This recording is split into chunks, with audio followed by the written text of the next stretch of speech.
Morning.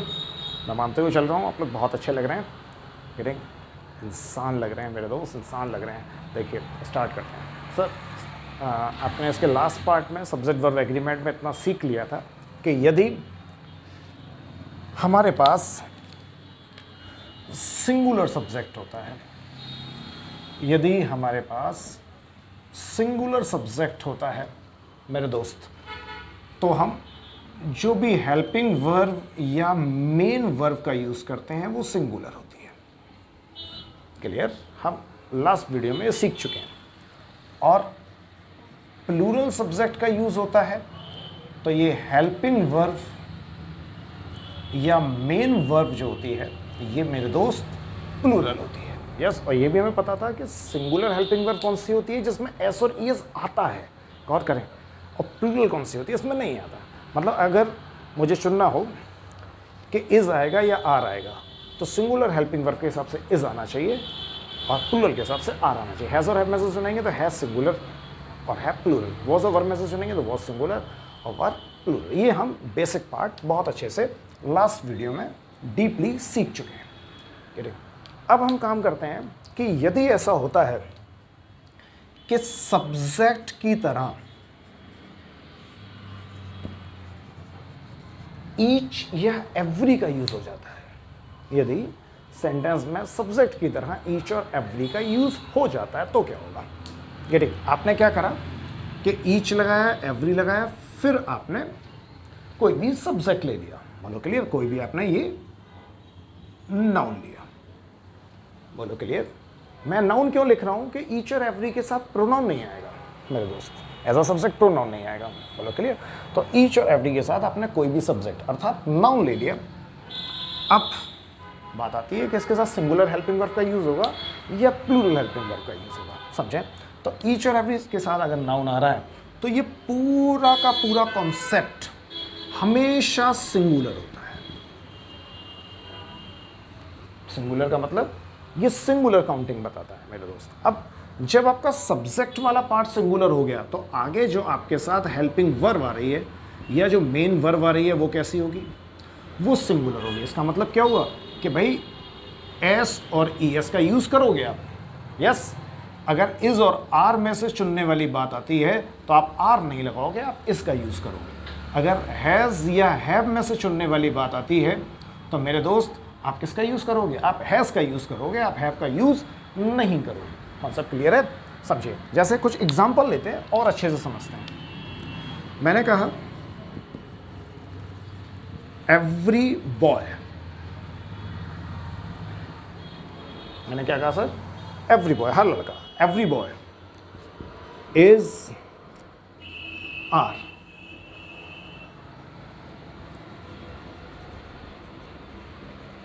Handsome. Meeting भाई मैं क्या कहता हूँ कि हर लड़का कैसा होता है? हैंडसम होता है।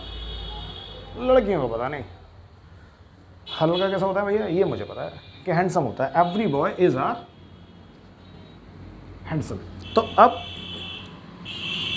ध्यान देंगे कि ये क्या हो गया? एवरी। सेंटेंस एवरी से बना। मैंने बताया कि एवरी किसी भी नाउन के साथ आ जाए, कैसे भी। अब ये पूरा सब्जेक्ट की तरह काम कर रहा है तो ज़्यादा खोपड़ी मारने की ज़रूरत नहीं है मेरे दोस्त।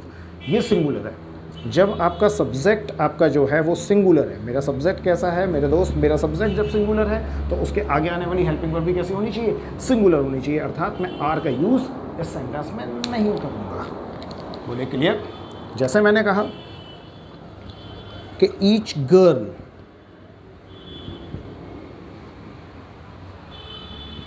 इज आर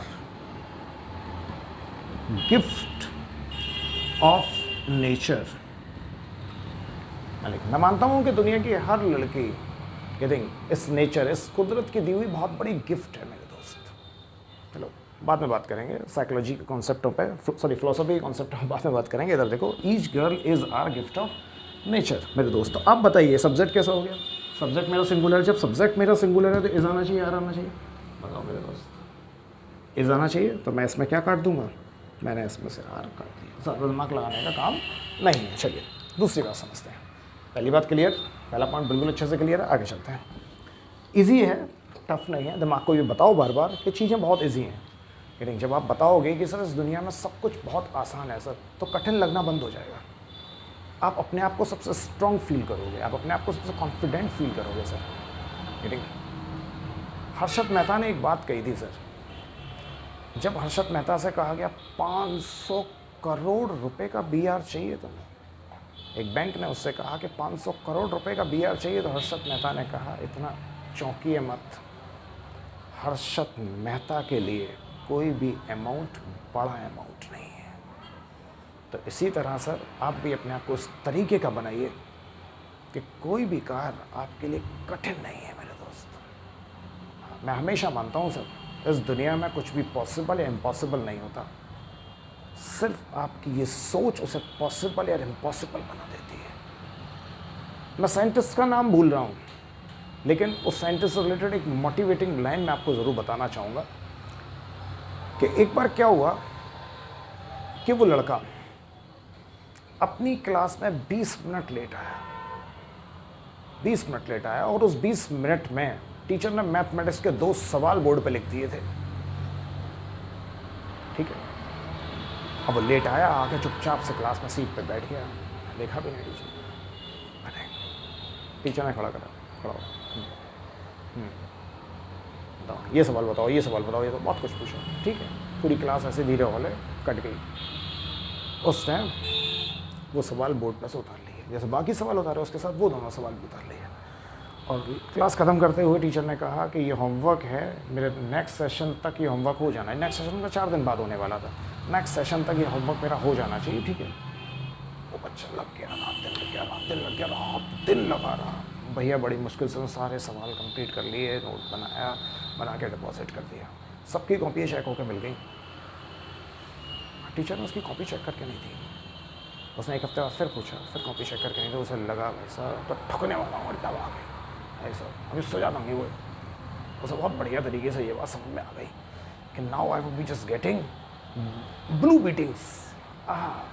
बड़ी आनंद भरी हुई मार लगने वाली है। इस बात को 25 दिन गुजर गए। 25 दिन बाद उसे कहा गया कल आपको कॉपी मिलेगी। ठीक है सर। डरता डरता वो अपने स्कूल में आया।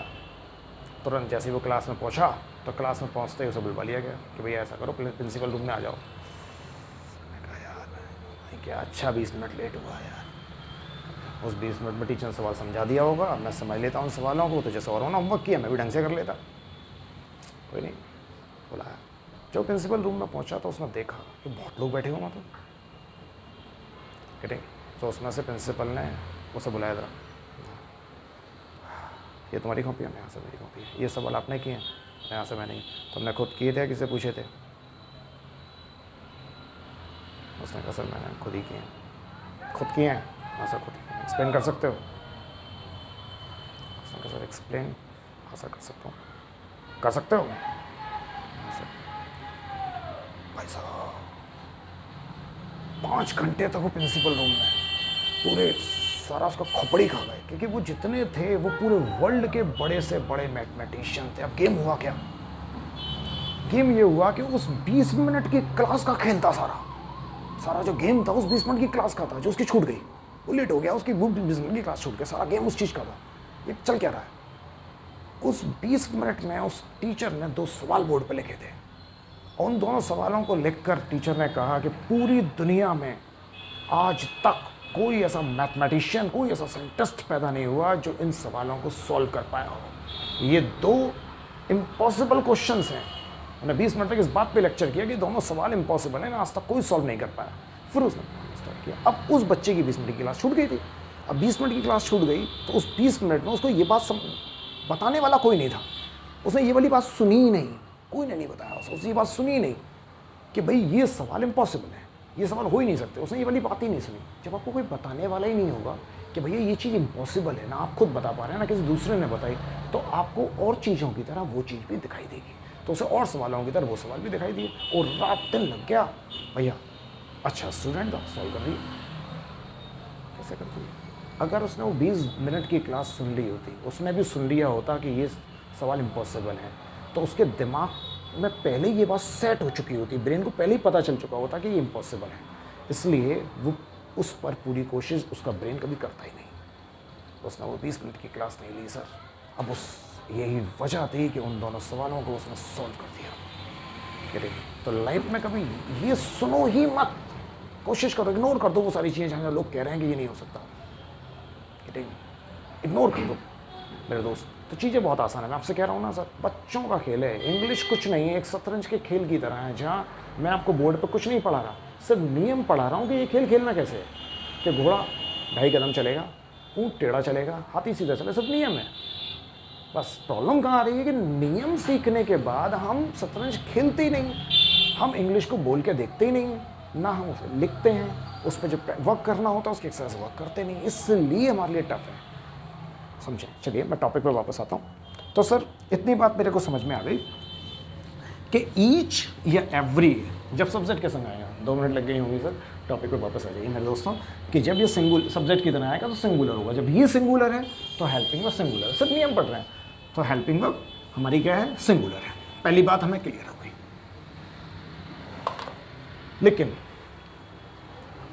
लेकिन यदि ऐसा होता है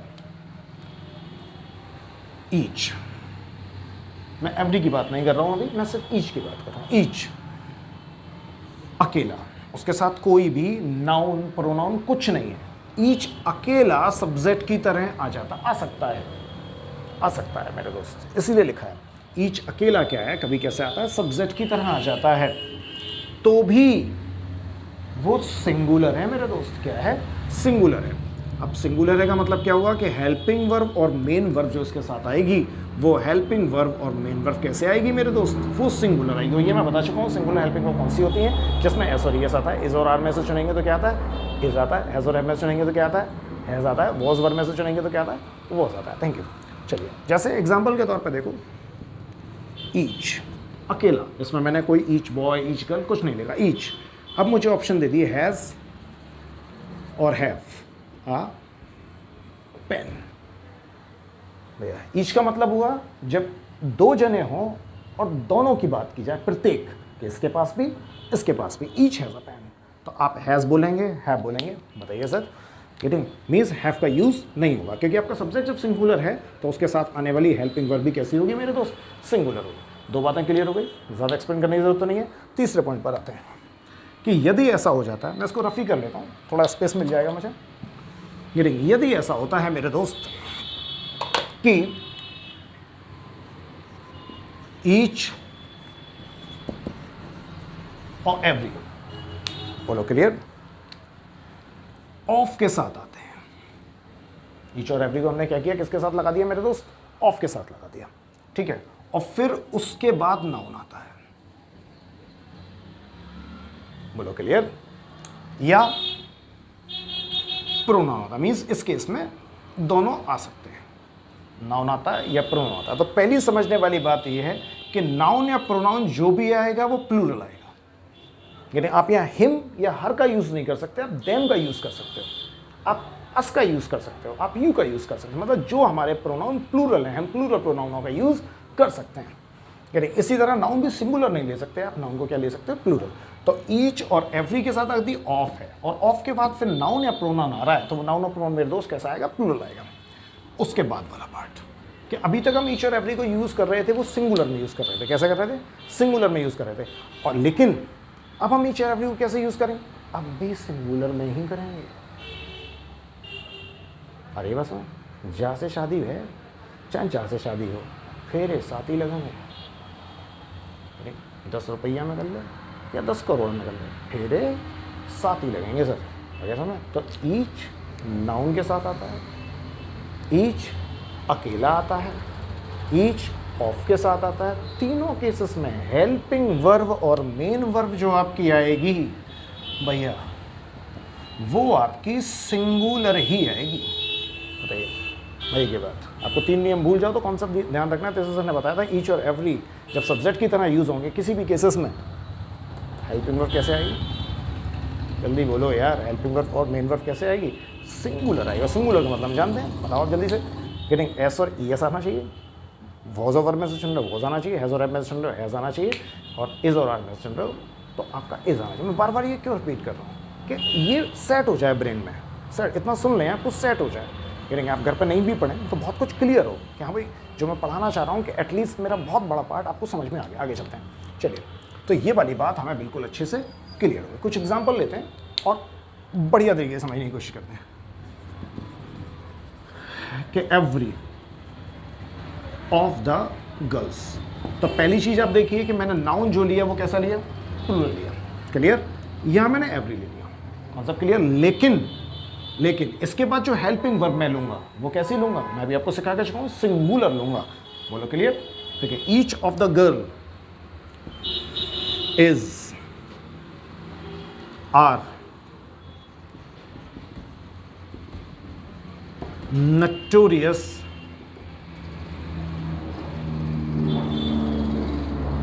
इन द स्कूल, कि भैया इस स्कूल में हर लड़की उद्यमी है।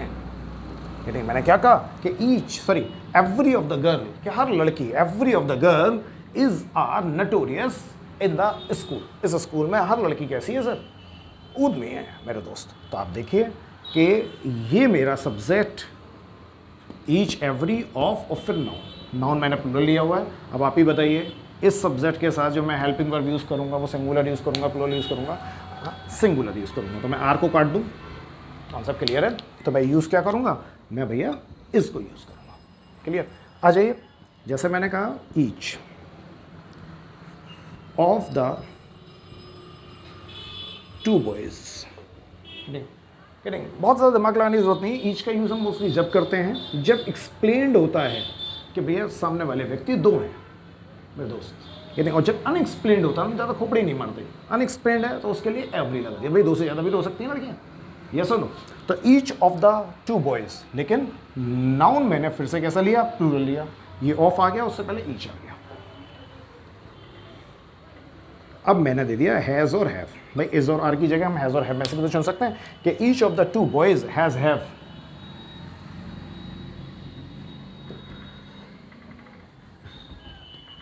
आ मोबाइल, कि भैया दोनों ही लड़कों के पास क्या है, मोबाइल है।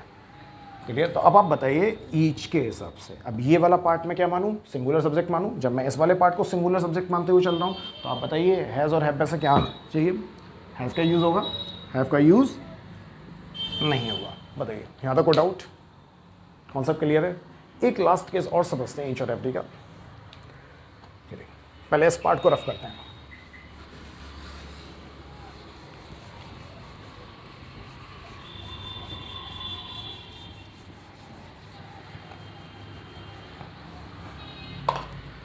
कि यदि ऐसा होता है, यदि ऐसा हो जाता है कि भाई उसने पहले सब्जेक्ट लिया फिर उसके बाद ईच या एवरी का यूज़ करा, अगर वो गेम इस तरीके से चेंज कर देता है कि भैया ईच और एवरी को सब्जेक्ट से पहले ना लगा के सब्जेक्ट के बाद लगा देता है, कि वो ये वाला पार्ट बनाता है, तो उस पर्टिकुलर केस में हेल्पिंग वर्ब और मेन वर्ब जो आएगी वो प्लूरल आएगी।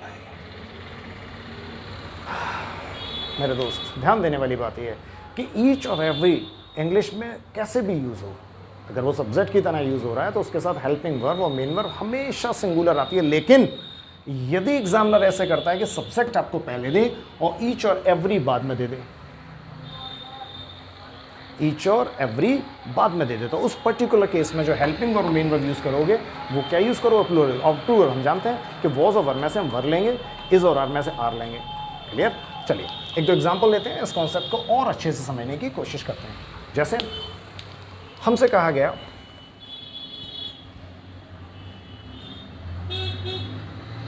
बॉयज एवरी, उसने क्या किया कि हमें स्ट्रक्चर इस तरह से दिया, the boys every is are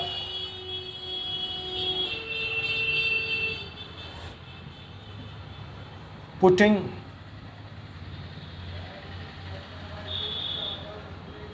the best efforts. उसने स्ट्रक्चर मुझे इस तरीके से दे दिया मेरे दोस्त। तो आप बताइए कि मैंने सब्जेक्ट वाला पार्ट पहले यूज़ किया है, एवरी वाला पार्ट बाद में यूज़ किया है, बोलो यस और नो। तो इस पर्टिकुलर केस में इज़ आना चाहिए, आर आना चाहिए। इस पर्टिकुलर केस में हम जो यूज़ करेंगे वो क्या यूज़ करेंगे सर, वो आर शब्द का यूज़ करेंगे, मीन्स हम इसका यूज़ नहीं करेंगे।